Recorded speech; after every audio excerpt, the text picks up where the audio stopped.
qui sont offertes par les législations de ces pays mais ñun Sénégal je veux dire ñun ñu bañ ko ba def focus xeex quoi parce que tey immigration bi tax ñuy wax Amérique bi tax gars yi AIS di wax ak yooyu c'est vraiment pas les Sénégalais je pense c'est plutôt la poussée migratoire mexicaine ak yeneen dëkk yi plus que quand même les quelques milliers de Sénégalais qui sont là-bas. D'accord alors ñu jógee ci point boobu waxtaan un tout petit peu ci li nga xam ne fi may wax ni moom moo xaw a jaaxal àdduna bi ce qui se passe entre l'Iran et l'Israël d'abord commençant par conflit bi origine bi qu'est-ce qui en est la cause aujourd'hui parce qu'en certain moment on était entre l'Israël et la Palestine. Oui waaw cause bi yàgg na de Babacar xam nga Israël a été créé avec la déclaration de Balfour de 1948 et aujourd'hui Israël c'est un pays qui est là-bas dans une zone c'est le seul pays non arabe dans cette zone en tout cas du Proche-Orient et naturellement avec beaucoup d'implications religieuses parce que la terre promise pour les Juifs c'est là-bas nous avons l'esplanade des mosquées donc à Jérusalem avec la mosquée Al-Quds qui est le troisième lieu saint de l'islam et nous avons aussi donc l'esplanade donc la Bethléem là où est né Jésus-Christ pour les chrétiens donc c'est une ville quand même historiquement donc c'est une ville religieuse Jérusalem et Israël a décrété Jérusalem comme capitale perpétuelle et donc problème yi yàgg na parce qu'il y a déjà des soubassements religieux mais concrètement pour expliquer li am actuellement qu'est-ce qui se passe actuellement il y a une bascule géopolitique actuellement dans le Moyen-Orient pourquoi parce que Iran dafa attaqué Israël la première fois de l'histoire directement mi ngi doog a am avant Iran da doon attaqué Israël par l'intermédiaire de groupes alliés lu ci mel ni le Hezbollah le mouvement chiite au Liban lu ci mel ni les Houthis au Yémen lu ci mel ni les milices en Irak donc c'était une stratégie asymétrique de guerre passant par des alliés pour attaquer Israël parce que voilà des ramifications alors aujourd'hui l'Iran c'est pour la première fois a attaqué directement en Afrique et de façon assumée et directement loolu mu indi tey ce qu'on appelle vraiment un tournant stratégique dans la stratégie iranienne parce que l'Iran veut affirmer quelque chose aussi bien à ses alliés à ses populations et dans la sous-région parce comme peut-être aujourd'hui l'Iran a peut-être atteint cette capacité nucléaire là puissance militaire voilà parce que lan la Israël def Israël ñoom ñoo dem attaquer au titre d'une guerre préventive pour dire qu'ils ont attaqué les installations nucléaires iraniennes. Bon, c'est quand même la veille des discussions extrêmement importantes sur le nucléaire avec l'AIEA, avec en tout cas l'Iran. Et on les a attaqués la veille pour détruire apparemment donc leur arsenal, pour freiner la progression vers l'acquisition de l'arme nucléaire. Israël dit que c'est une attaque, c'est une guerre préventive, sauf que en droit international, c'est pas la guerre préventive n'est pas en tout cas encadrée. C'est plutôt la légitime défense. Alors, et l'Iran riposte. Et là, on atteint vraiment une escalade. On a atteint aujourd'hui une escalade et il y a 3 scénarios possibles. Soit on va vers une guerre totale. Si c'est une guerre totale, moi je connais Israël va continuer à en tout cas intensifier ses opérations sur le sol iranien et que ça peut aller dans tous les sens. Conséquence pratique, moi il commence à mu am problème sur les chaînes d'approvisionnement mondiales parce que en Iran il y a le détroit de Dormouz où transite 20% du pétrole mondial 20% et l'Iran mais cette puissance là dont vous parlez au début est-ce que réellement pour yow l'évaluation bi nga xam ne def nga ko ci connaissance bi nga am l'Iran est capable de tenir tête. Ouais, mais aujourd'hui, ce que l'Iran démontre, c'est que l'Iran, ce qu'on appelle les submarines launch ballistic missiles, SLBM, des missiles qui peuvent faire plus de 1000 km. Iran, missiles Yimi Sani, ce sont des missiles balistiques qui font 2000 km. Et donc, parce qu'il y a avant le dôme de fer, la capacité Israël, la stratégie anti-missile israélienne, aujourd'hui, c'était le dôme de fer. Le dôme de fer, c'était pour roquettes, Hezbollah tiré de petite portée. Mais aujourd'hui, ce que l'Iran est en train de... Les missiles balistiques, ce qu'on appelle des SLBM, c'est des submarines launch ballistic missiles. Moi, je connais des missiles intercontinentaux qui peuvent faire des milliers de kilomètres. Et c'est ce que l'Iran est en train de faire. Ça veut dire que l'Iran démontre une capacité balistique extraordinaire. Et vous voyez les images, c'est comme des pétards qui frappent Tel Aviv. Voilà. Et ils disent encore que donc maintenant, il faut aller vers une désescalade parce que en cas de guerre totale, parce que si jamais il y a une utilisation de l'arme nucléaire, ce serait catastrophique parce que ça c'est une guerre totale. Le Pakistan qui a une capacité nucléaire a déjà informé que si Israël attaque l'Iran avec une bombe nucléaire, ils vont attaquer l'Israël avec une bombe nucléaire. Et ils ont même averti aussi l'Europe. Voilà, et vous savez, la stratégie, ce qu'on appelle de la destruction mutuelle assurée, moi,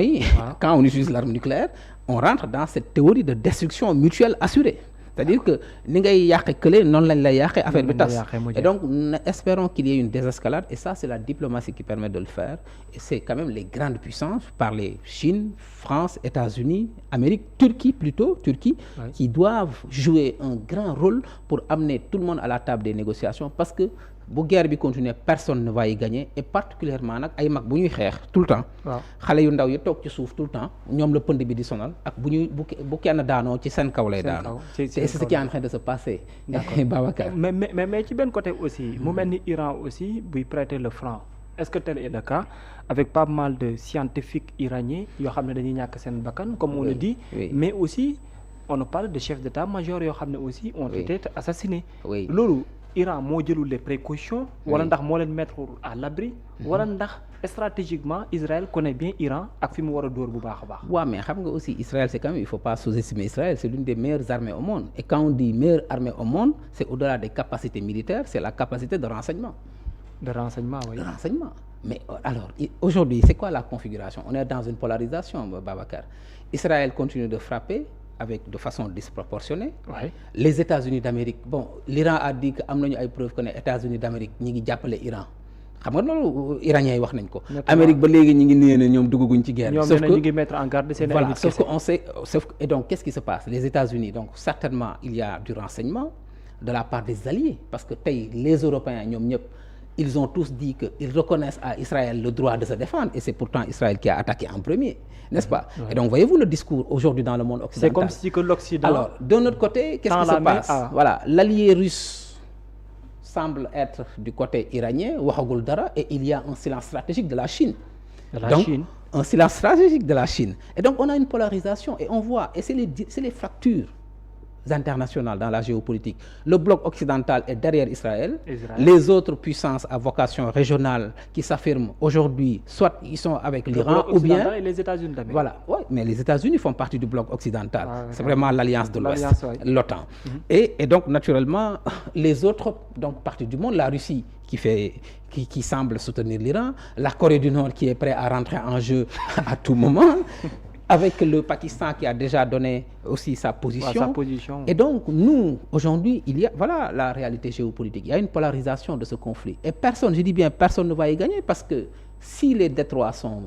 verrouillés, sont bloqués, il y aura des problèmes d'approvisionnement, des problèmes de logistique mondiale. Ce sera un séisme économique mondial qui va affecter aussi les pays du Nord, parce qu'ils sont aussi très dépendants de ce pétrole. D'accord. Et aussi nous, majoritairement. Ça, aussi. ce sont les conséquences. Ce sont les conséquences. Voilà. Mais il y a aussi d'un côté les États-Unis d'Amérique, parce qu'aujourd'hui, Cheikh Ousmane, comme il le disait, est-ce qu'il y a possibilité que par rapport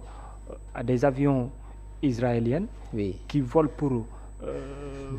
lancer des bombes au niveau de l'Iran, qui sont ravitaillés entre-temps par même des avions américains. Est-ce que cela montre aussi à un certain moment que États-Unis d'Amérique, mon position, même si nous le publiquement, c'est déjà clair? Non, mais de toute façon, la position américaine, c'est très clair, c'est connu. Aujourd'hui, pourquoi la semaine dernière, on a annulé la réunion que la France avait convoquée pour nous des Nations Unies, pour aller voter peut-être une résolution pour reconnaître 2 États avec des frontières internationalement reconnues. Mais Donald Trump n'a fait qu'affirmer une position américaine qui est connue depuis très longtemps. C'est pourquoi tey loolu amul, parce que les États-Unis d'Amérique ont toujours protégé Israël. Mais loolu nëbbuwul, n'est-ce pas? Et aujourd'hui, je l'ai entendu même dire en disant que parce que le débat en France est très mitigé, parce que France, il y a l'opinion publique qui est quand même aujourd'hui très sensible. Gis ngeen des millions de personnes, de Français dans la rue qui manifestent, etc. J'ai entendu le président français Macron dire de toute façon la France, ils vont pas aider Israël pour attaquer, mais ils reconnaissent le droit d'Israël de se défendre.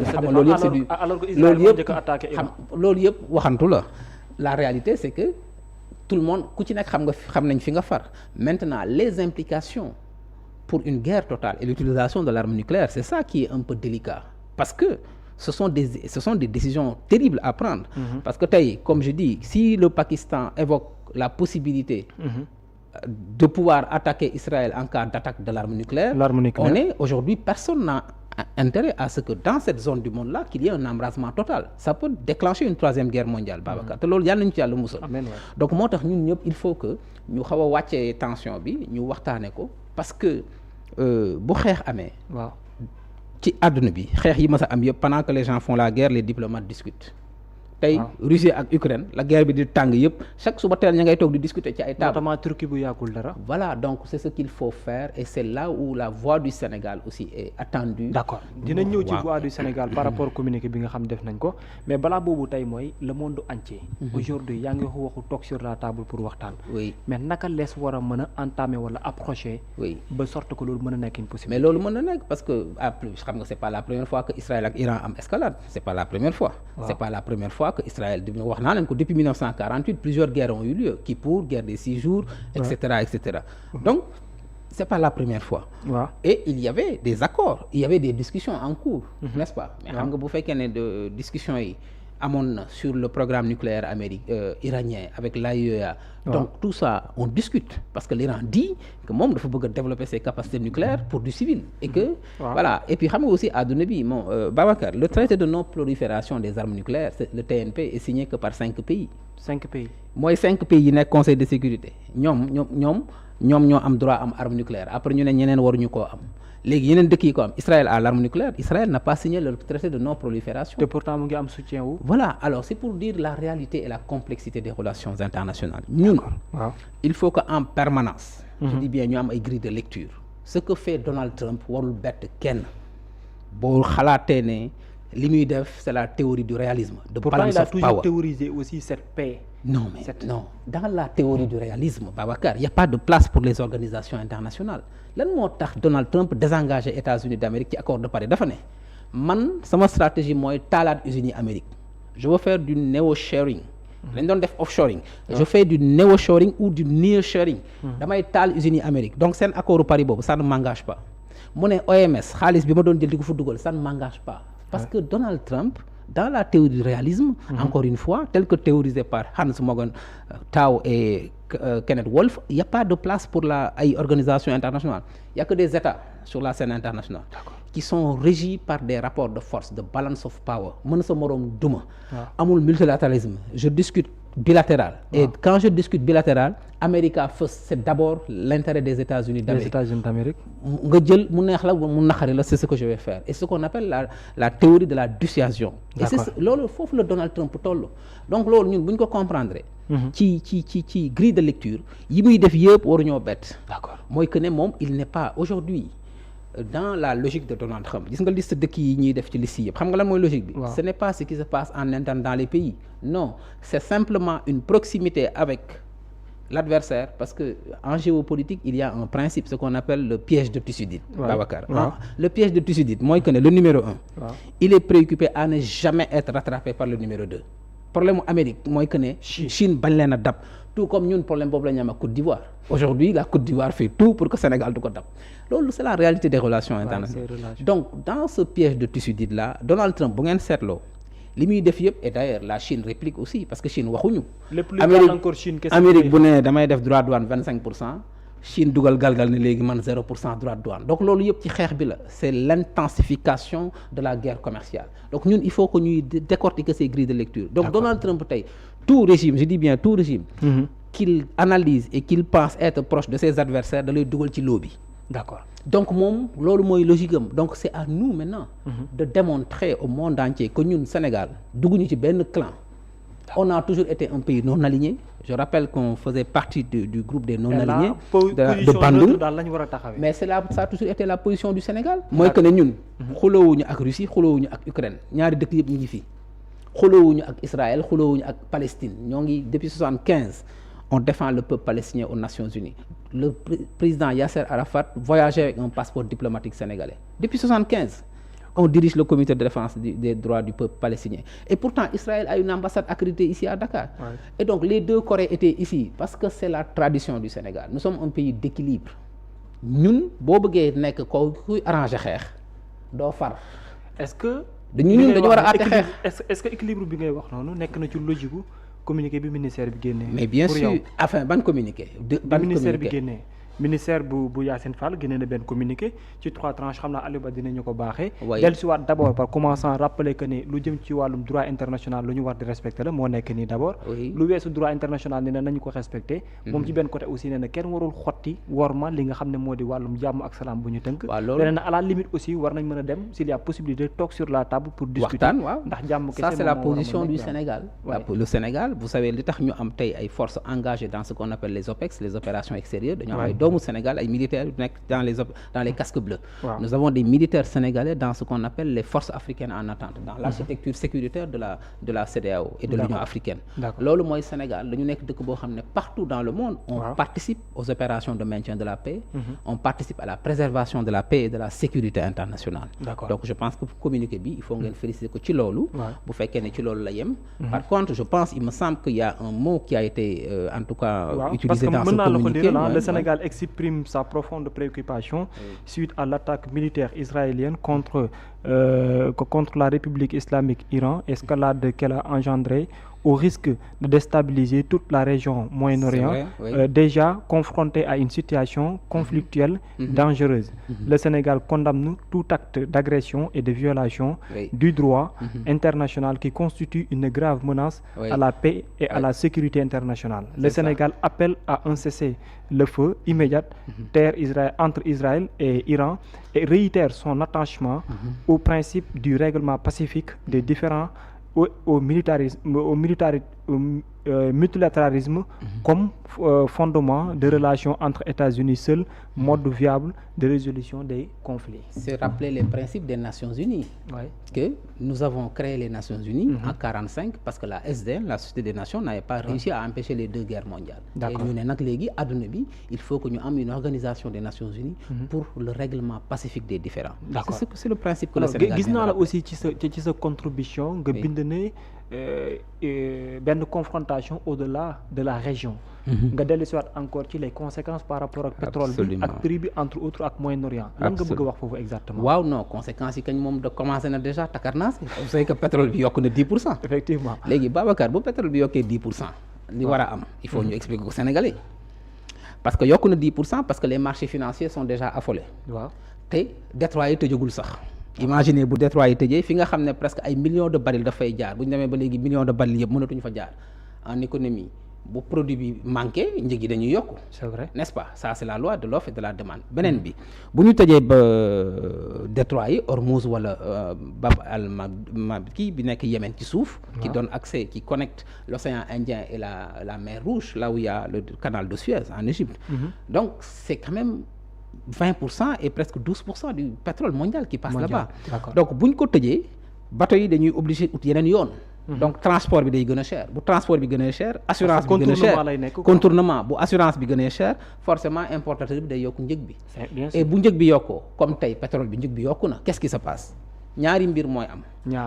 Pour que sénégalais yi continuer di jënd carburant li ñu koy jënd tey ci station service yi mooy gouvernement Sénégal day yokkaat xaalis ci subvention bi muy def à travers la SAR. pour que prix bi bañ a yokk. pour que prix bi bañ a yokk parce que tey appliqué wuñu la réalité du prix Sénégal dafa am benn système de subvention bu muy def ci SAR ak Sénélec. parce que courant bi aussi pétrole lañ koy taalee majoritairement. ci am nañu mix énergétique mais bëreegul donc subvention bi dañ koy yokk bu boobaa. D'accord te bu ñu yokkee subvention bi dañuy gën a bënn suñu déficit public et nous sommes déjà en pleine tourmente de discussion avec le FMI sur le déficit public. Ou bien beneen solution yi mooy ñu appliquer la réalité du prix te bu boobaa di ngeen gis grogne sociale fii ci biir dëkk bi parce que personne ne va accepter que tey ñu ne naan carburant bi yokk nañ ci et cetera donc voilà aujourd'hui le premier impact bi nar a am. léegi ça sera direct. Mais oui, pour les pays comme parce le que Sénégal, quand le pétrole augmente, le baril du pétrole a augmenté de 10%. Donc, ce qui fait qu'on va creuser encore nos déficits publics parce que le gouvernement va continuer à augmenter les subventions. Légui, lan moo nar a am mu nar a am hausse des prix à la consommation te bu boobaa day indi li ñuy wax inflation. Léegi mu am pression sur les finances publiques wala am ralentissement sur notre activité économique parce que forcément peut-être usines yi ñu doon tourner dootul tourner ndax courant bi day cher ak yooyu. mu am aussi risque de déséquilibre budgétaire parce que dañuy gën a utiliser suñu subventions yi xaalis public pour subventionner maintenant qu'est-ce que nous devons faire. Man dama jàpp ne ci levier de mitigation yi am na ñaari mbir yu ñu war a def benn bi mooy qu'est-ce que nous devons faire tout de suite dans l'urgence mesures yi nga xam ne moom la ñu war a def tout de suite dans l'urgence bi ci njëkk mooy ñu cibler de façon plus intelligente les subventions déggoon naa fi gouvernement Sénégal ciblé de les rendre beaucoup plus ciblés déggoon naa gouvernement Sénégal ñu yëkkati lu mel noonu tey nag la war a xew mooy que ne da ngay cibler subventions yi ci domaine prioritaire yi secteur bu mel ni transport public c'est-à-dire carburant bi transport public secteur bu mel ni mbay mi agriculture ak secteur bu mel ni entreprise yi parce que tey entreprise yi bu seen courant yokkoo li ñuy fay seen compétitivité day wàññeeku bu ko defee seen i prix day yokku pour seen produit facteur de production yi donc première mesure à court terme c'est de cibler des subventions plus intelligentes pour mën a accompagner les secteurs prioritaires deuxième mesure bi ñu war a def mooy ce qu'on appelle de la diplomatie économique xam nga diplomatie économique Babacar li muy indi mooy da ngay dem uti xaalis ci ay investisseurs ne leen ñëw leen sama dëkk wala nga jóg mobiliser ce réseau diplomatique jaay say produits diffuser les produits made in Sénégal beneen mission bi diplomatie économique di def mooy ce qu'on appelle des négociations stratégiques commerciales pour sécuriser l'approvisionnement en produits stratégiques du pays ma jox la exemple mooy que ne tey dëkk bu mel ni Algérie Nigéria wala Égypte wala Algérie Nigéria Égypte dañuy produire pétrole donc ñu renforcer tout de suite wala Angola les discussions les négociations commerciales pour dem di jënd pétrole foofu xam nga tey pétrole booy jënd Nigéria mu gën a jege te guerre amul ci yoon bi coût transport bi gën a yomb loolu ay négociations moo koy waral gis naa fi fan yi bërki dem je pense ministre affaires étrangères bu Angola président recevoir ko c'est un excellent signe parce que pétrole bi ñu doon jëndi muy jógee Moyen-Orient bu ñu ko mënee jëndi tey Angola wala ñu jëndee ko Algérie qui est l'un des plus grands producteurs en Afrique donc loolu diplomatie économique daf koy indi beneen intervention bi nga xam dañ ko war a def tout de suite troisième bi mooy ñu renforcer utilisation mix énergétique bi tey am nañu presque 35% ci suñu mix énergétique parce que courant bi fuel bi moo ëpp léegi ba léegi li koy taal ñu war a def jéego pour renforcer ko indi énergie solaire bi ak hydro bi beneen bi mooy intervention de la BCEAO banque centrale ak gouvernement yi pour la politique de stabilisation des prix pour maîtriser inflation bi loolu banque centrale moo ko war a def ak gouvernement bi loolu mooy li ñu war a def dans le court terme maintenant levier yi ñu war a jël dans le moyen terme mu bëgg ci ñëw rapidement Babacar mooy benn muy ñu valoriser suñu gaz et suñu pétrole bi ñu am tey on fait 100 000 barils jour c'est rien l'Angola fait 1,5 million de barils par jour donc ñun on a une petite production ce qui fait que nous sommes toujours dépendants ñun des importations de produits pétroliers ñetti produits yi Sénégal di importer ñetti yi ci njëkk c'est le pétrole produits pétroliers céréales mooy ceeb bi donc on est toujours très dépendant et donc tey ñu dans le long terme on doit travailler tout de suite pour augmenter nos capacités de production nationale pour arrêter sax di jënd produits pétroliers parce que di ko defaral suñu bopp deuxième bi mooy ñu accélérer le financement de la transition énergétique tey Sénégal am nañu naaj am nañu ngelaw donc l'énergie solaire l'énergie éolienne ñu war ci def jéego yu am solo ba def comme yeneen dëkk yi fii kër boo ñëw gis benn panneau solaire muy alimenter kër gi ba pare le surplus de consommation ñu jaay ko dans le grid ce qu'on appelle le réseau pour ñu mën a alimenter def une allocation efficiente à échelle énergie pour tous beneen bi mooy ñu renforcer suñu souveraineté alimentaire parce que xam nga lu tax bu ñuy dem di jëndi ceeb tey bu prix carburant bi yokkoo mais prix ceeb bi day yokku parce que transport bi day yokku donc li nga xam ne dañuy dem di ko jéggaani di ko jëndi ci wàllu souveraineté alimentaire ñu taxaw ci jéego ba loolu yëpp dootuñu ko jënd bu ko defee on est plus exposé bu choc extérieur amee parce que tey bu Russie ak Ukraine di guerre ñun dañ koy yëg ci mburu mi parce que farine bi foofu lay blé bi foofu lay jógee mais bu blé bi doon jógee fii biir Sénégal xam nga du ñu am problème boobu donc looloo tax ñu war a dox jéego pour renforcer suñu souveraineté alimentaire et enfin beneen bi mooy ñu renforcer suñu diplomatie énergétique et c'est important ce que je veux dire tey dañu bokk léegi énergétique dañu bokk tey ñun ci kuréel bi ñuy wax OPEP plus tey dañuy toog ci table bi nga xam ne fa la pays producteurs yi di toog ña fay toog bëriwul Sénégal tey bokk nañ ci mooy que ne il faut que ñu am une position africaine tey ñi fiy produire Afrique yëpp ñun Nigéria Algérie Tchad Côte d'Ivoire Ghana bu ñu amee une position africaine commune on peut avoir une stratégie de diplomatie énergétique boo xam ne bu ñu demee toog OPEP parce que ñoom ñooy fixer prix pétrole bi tey bu ñu amoon une voie africaine commune mën nañu toog ku ci nekk ak say pourcentage ci baat ñu ne gaañi mais ñun prix bi nañu xool nañ lañ ko limiter parce que nos pays sont très exposés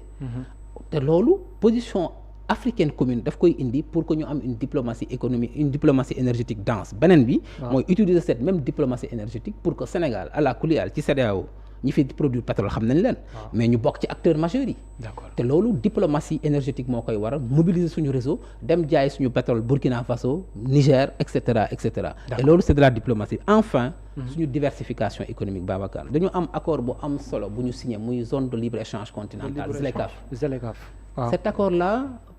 doit nous permettre de diversifier notre économie et d'ouvrir de nouveaux horizons pour nos entreprises. Parce que c'est un marché de 1,3 milliard de consommateurs. Avec un PIB cumulé de 3400 milliards de dollars US. ba bëgg a fàttali ne quand la Chine a lancé la BRI, la Belt and Road Initiative, en mobilisant 932 milliards de dollars de financement, Européens yi rapidement dañoo réagir avec le Global Gateway en mobilisant 300 milliards d'euros. La ZLECAf, c'est le plus grand projet géopolitique que l'Afrique n'a jamais réalisé. Ça doit nous permettre de renforcer le commerce intra-africain. Lan moo waral loolu tey Afrique ñi ngi commercer entre nous à 17%. loolu moo tax pendant que l'Europe commerce à 60%, l'Amérique à 40%. Et l'Asie à peu près au même ratio. lii war a tax tey ñu renforcer commerce intra-africain mooy tey par exemple pétrole. ñu war dem di ko jëndi Nigéria wala Algérie wala Ghana wala Tchad fu gën a jege. bu ko defee on est moins exposé au choc bu ñu ni di guerre fële à l'autre bout du monde ñun suñu yoon. fekk ñun en Afrique fekk ñun am nañ ko. et donc ça c'est ça l'enjeu de la ZLECAf, c'est de renforcer le commerce intra-africain li ñu doon jéegaane di ko jënd ji à des milliers de kilomètres ñu jënd ko à quelques centaines de kilomètres. et donc loolu c'est un enjeu et le Sénégal man je suis de ceux qui pensent qu'on doit avoir une stratégie de positionnement du Sénégal dans ce marché de demain qui est la ZLECAf et qui est l'avenir de l'Afrique. Alors gis naa la aussi nga ne le monde au bord de la